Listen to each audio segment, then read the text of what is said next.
welcome back to our channel. So today in this video we are going to discuss about how to get Paramount Plus subscription. So without wasting much of our time, let's get straight into the video. So for this, all you need to do is simply open a web browser of your preference. Once you do this, you need to type in the URL www.paramountplus.com.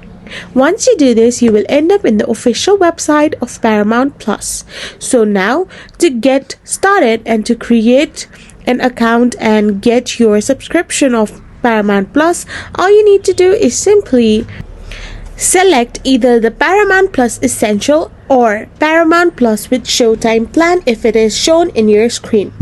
So the plans and subscription of Paramount Plus Access is only available in current or some reasons, which will show on your screen if you are listed under that particular reason. So if you have the plan or if you have the choice to choose a plan, then select either the Paramount Plus Essential or Paramount Plus with Showtime plan.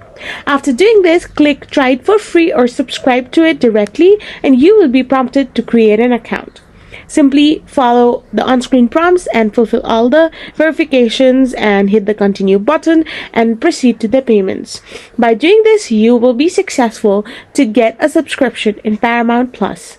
I hope you found this video helpful, so don't forget to hit that subscribe button and do give us a thumbs up. We will be back again with more informative videos. Thank you for watching.